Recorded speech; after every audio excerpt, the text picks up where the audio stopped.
Do you remember when you were asked to write a research report or an essay on a specific topic in high school or college? And do you also remember the strict formatting requirements? The paper must be X number of pages long, double spaced, 11 or 12-point font. All sources must be cited in a 1-inch margin on all 4 sides. Stick with me. Growing up, I loved every bit of writing, and I once had all the different formatting requirements memorized and could pump out an essay in no time. But there was always that one teacher, that one professor who would require a wider margin to make space to leave comments and grade the report. Now, why am I sharing this with you?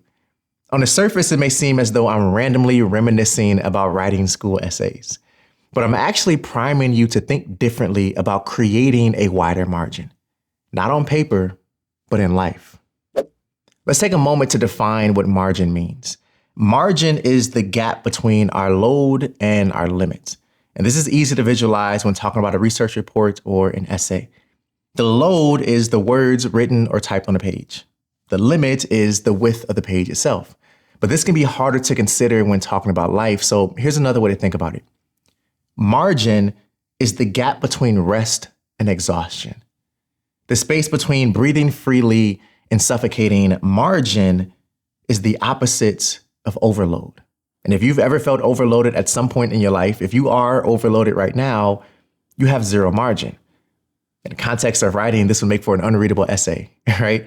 In parallel to this, this would also make for a challenging and unsustainable day-to-day routine. But the problem with this is that setting marginal boundaries in life is not as straightforward as it is on paper when writing an essay. This is because we're all different with different circumstances and different load capacities. However, there are a few things we can do to ensure that the space between our load and our limit is as wide as possible. Here's some things to consider to help you create more margin in your life. Determine what matters. We're often in a reactive state, trying to be and do everything at all times, not realizing that our energy, our resources, and our attention are finite. So rather than trying to create more margin through more effort, a longer to-do list, later nights, a bigger home, ask yourself, what are the most important things? You'll likely discover that what matters differs from what you've been giving your attention to. And I encourage you to download my core values worksheet to help you figure out what matters to you and what you value. Just go to ronaldlbanks.com/values to get started. After determining what matters, consider decluttering. Look at your home, your thoughts, your emotions, your commitments, and remove anything and everything that is not necessary and that is not serving you. The next thing I would encourage you to do is to pay off your debt. One of the best things you can do for yourself is remove any financial pressures you feel.